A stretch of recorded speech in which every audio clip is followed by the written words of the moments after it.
So, to start off this video, I just want to say I love this woman. I think it was around the 10th anniversary when she first debuted in the game as a playable character.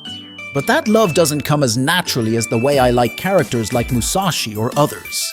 It's more complicated, and I think this is one of those realization moments where I realized appearance really matters, at least in this context. Funny enough, all this appreciation I have for her actually started from a place of hate toward her, toward the so-called foreign god.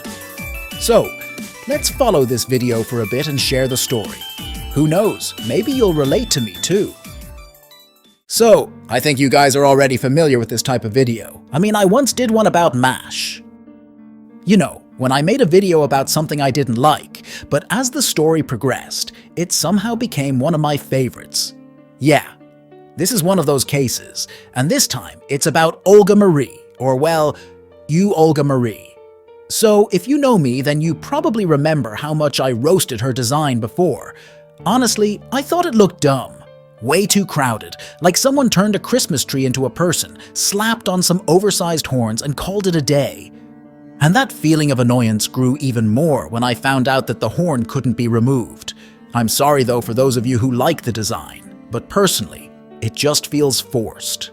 Every time she shows up in the story, I can't help but roast her in my head. Probably even worse than with Beryl. And that's saying something because even though Beryl is a total scumbag, at least his red and black dandy look is clean. Still hate him though, but I respect the drip.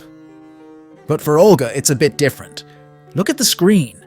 Don't you guys feel like it's a bit too much? Well, it's not that I really hate it, but sometimes I feel like the design is so rowdy it kinda kills the hype. I mean, it was back when she still acted like a cocky enemy, but still I wanted to feel the epicness. And trying to do that while looking at her silly design was hard. Well, that was what I thought until the 10th anniversary dropped a few days ago, and suddenly everything changed. Crazy how the human brain works, right?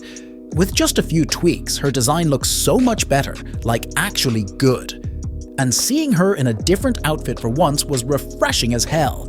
Remember, in the story we only ever see her in her uniform or that over-the-top beast form. So watching her rock a lighter summer look just felt satisfying. Now here's the thing, I only play on NA, so I can't actually use Olga yet. The only time I ever used her was back in the Mictlan chapter, and honestly, that was one of my favorite parts of the story. I don't even fully know how she shows up in JP aside from being the 10th anniversary servant.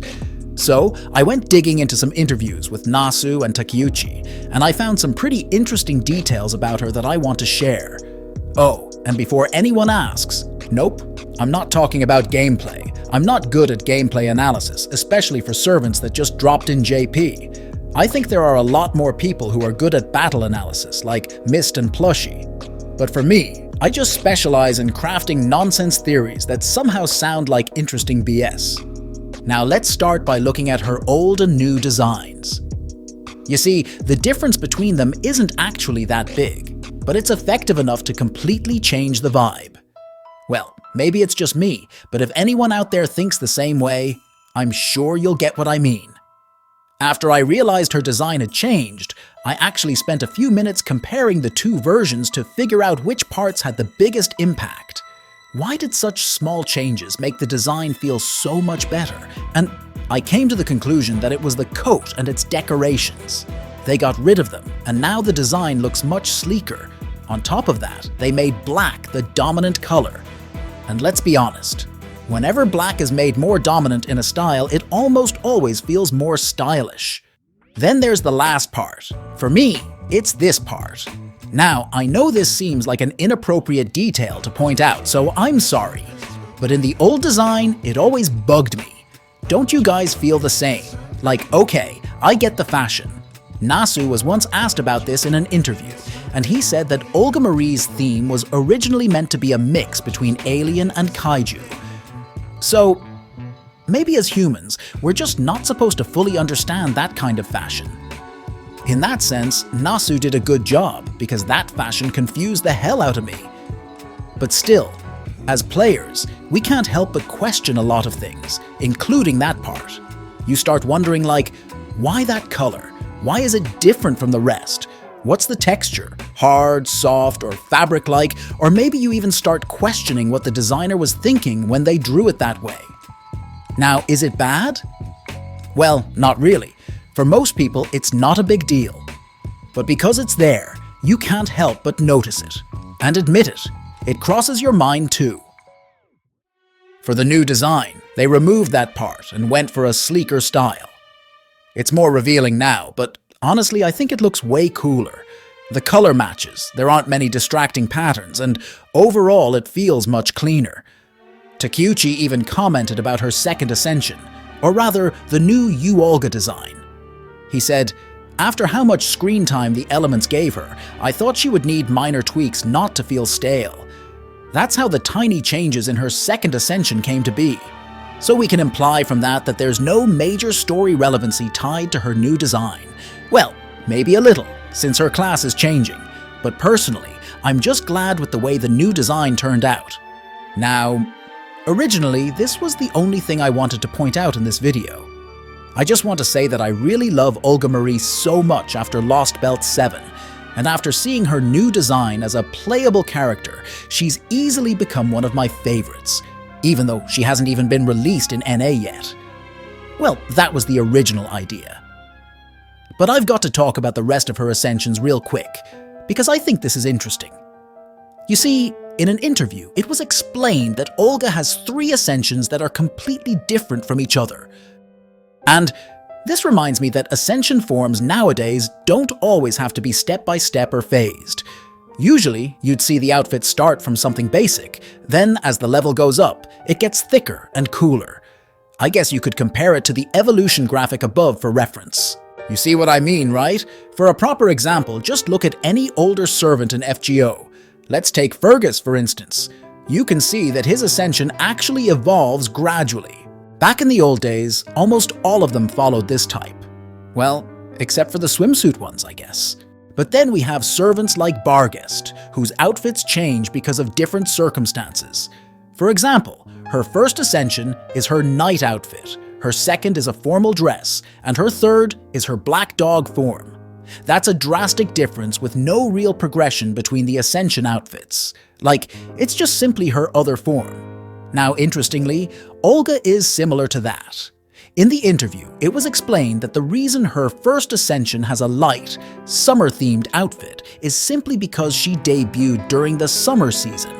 Honestly, I don't know much about the summer event plot in JP, so I'm not sure if she actually appeared in the story or not, but that's the explanation. She debuted during the summer. Then, Nasu and Takeuchi explained why her second ascension looks so drastically different.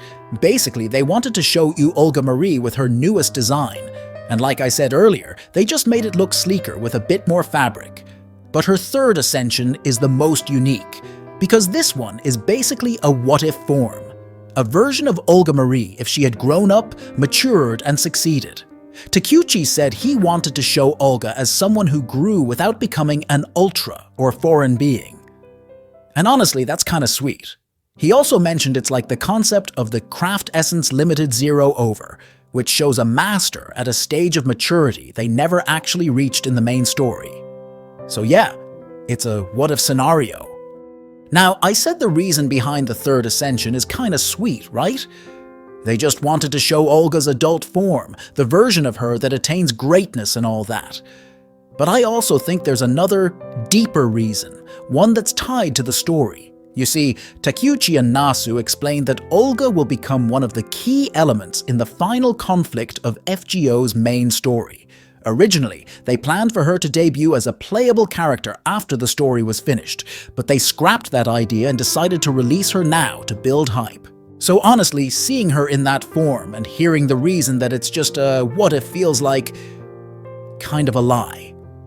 Now, it's not that I don't want to trust the 2 main people behind this series or anything, but Nasu himself said in an interview that we shouldn't trust him too much.